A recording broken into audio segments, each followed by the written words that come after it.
श्री अकाल। मैं कंचन आप सबका हमारे अपने चैनल हेरिटेज भारत में स्वागत करती हूँ।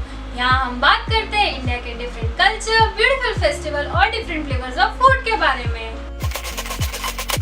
कुछ सुना आपने?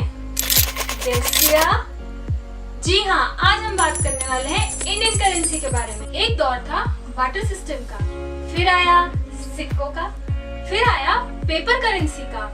भारत ने ये सारे ट्रांजिशन देखे अपनी करेंसी में और इन्हें अपनाए। बार्टर सिस्टम में पहले गुड्स एंड सर्विसेज को एक्सचेंज करने के लिए कमोडिटीज का यूज होता था, जिसमें लोगों को बहुत ही कठिनाइयां आती थी एक्सचेंज के लिए। जैसे एक इंसान के पास है चावल और दूसरे इंसान के पास है बकरियां। बकरी वाले इंसान को चाहिए है चावल, लेकिन चावल वाले इंसान को बकरियां नहीं चाहिए, उसे चाहिए है कपड़े, इसलिए वो उसे देने से मना कर देता है। इस तरह के ट्रांजिशन में बहुत लंबा समय लग जाता था और बहुत ही कठिनाइयां आती थी लोगों को। इससे निजात पाने के लिए धीरे धीरे लोगों ने कौड़ियों का इस्तेमाल करना चालू किया। पूरी कौड़ी यानी फुल पैसा, अगर फूटी हुई है तो उसको काउंट नहीं किया जाता था। इसमें भी लोगों को बहुत डिफिकल्टी होती थी। लोग अपने मन से कौड़ियों का दाम लगाते थे। इससे निजात पाने के लिए धीरे धीरे आया सिक्कों का दौर। सिक्कों की शुरुआत वैसे तो 6th सेंचुरी में हो गई थी, लेकिन उस समय के सिक्के बिना आकार के होते थे। फिर आए मौर्य एम्पायर, जिन्होंने सिक्कों को गोला आकार दिया। फिर आए कुशन एम्पायर, जो कि ग्रीस से इम्प्रिंटिंग सीख कर आए थे। उन्होंने सिक्कों पर वॉरियर्स और राजाओं का आकृति छापना शुरू किया।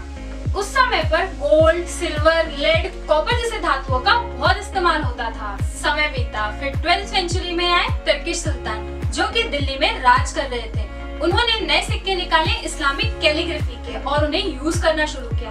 पुराने सारे सिक्कों को स्थगित कर दिया। फिर 15th सेंचुरी में आए शेर शाह सूरी, जो कि सूरी एम्पायर के फाउंडर थे। उन्होंने नए सिक्के निकाले सिल्वर के, जो कि 178 ग्राम्स के थे और उसे ऑफिशियली रुपया नाम दिया। और गोल्ड के कॉइन को बोला जाता था मोहर। और एक बात जिसने मुझे भी आश्चर्य में डाल दिया कि वो बिहार में जन्मे थे। हाउ कूल ना। 18th सेंचुरी में ब्रिटिश राज में हम सिक्कों से नोटों पर आ गए। जानते हैं क्यों? क्योंकि उस समय वर्ल्ड वॉर 1 चल रहा था।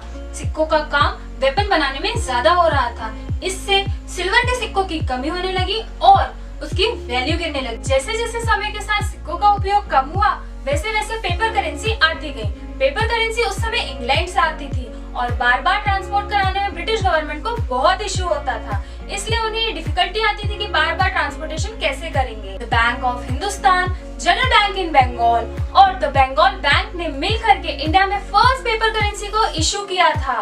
किंग जॉर्ज पंचम ने उस पेपर करेंसी को रुपी के नाम से एक्सेप्ट किया था इन द ब्रिटिश एरा। तब से हमारे इंडिया में वो हमारी करेंसी को एज अ रुपी जाना जाता है। फिर इंडिपेंडेंस के कुछ समय के बाद महात्मा गांधी सीरीज की नोट दिखने लगी, और क्योंकि महात्मा गांधी एक प्रसिद्ध फ्रीडम फाइटर थे और लोग उन्हें फॉलो किया करते थे, साथ ही साथ उन्हें फादर ऑफ द नेशन का खिताब प्राप्त था, इसीलिए आज भी हमें इंडियन करेंसी पर महात्मा गांधी की तस्वीर दिखती है। फिर कुछ समय के बाद इंडिया में और भी नोटें इशू हुई और यूज होना शुरू हुई, जिसमें महात्मा गांधी की तस्वीर सामने की तरफ तो होती ही थी, पर पीछे की तस्वीरें बदलती रहती थी। जैसे कि agriculture process, palm tree, Dandi March, economy of India इत्यादि। डिमोनेटाइजेशन, शायद ही कोई होगा जो अब इस वर्ड से अनजान होगा। याद है ना वो 9 नवंबर 2016 की रात, जब रातों रात 500 और 1000 के नोट बैन हो गए थे। आपको ये जानकर आश्चर्य नहीं होना चाहिए कि इससे पहले भी इंडिया में 2 बार डिमोनेटाइजेशन हो चुका है।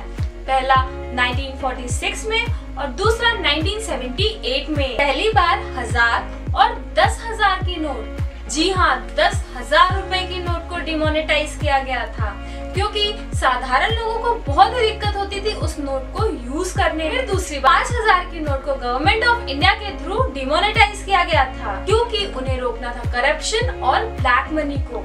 2016 में तो आपने देख ही लिया हमारी पुरानी 500 और 1000 की नोट को बैन होते हुए। डिमोनेटाइजेशन के बाद अब हम बात करते हैं आज की करेंसी के बारे में। इसमें आज भी हमें आगे की तरफ महात्मा गांधी की तस्वीर तो दिखती है, लेकिन उनके पीछे है बहुत सारी इंटरेस्टिंग थिंग्स, जैसे कि Konark Sun Temple, Mount Harriet, stone chariot of Hampi, Rani ka Vav, Sanchi Stupa, Red Fort of Delhi और मंगलयान। इतनी सारी बातों के बाद मैं आपसे एक अनुरोध करना चाहती हूँ। करेंसी हमारे कल्चर का एक अंश है। इसका कभी भी अपमान नहीं करना चाहिए, चाहे वो करप्शन के रूप में हो या फिर ब्राइब के रूप में। हमें उस पर कुछ भी लिखकर उसे खराब नहीं करना चाहिए। उसका सही इस्तेमाल करें, फ्यूचर के लिए सेव करें और जरूरतमंदों की मदद करें। आज के सिचुएशन ने हमें कहीं ना कहीं बता दिया है कि पैसा सब कुछ नहीं होता है, पैसा इंसान से बढ़कर नहीं होता है। और इसी के साथ हमारा ये वीडियो यही समाप्त होता है। हमारी वीडियो को देखने के लिए बहुत बहुत धन्यवाद। अगर आपको ये वीडियो पसंद आई है तो please hit the like button, अपने दोस्तों में शेयर कीजिए और भारत से रिलेटेड आने वाली वीडियोस को देखने के लिए सब्सक्राइब कीजिए। आपका अपना हेरिटेज भारत।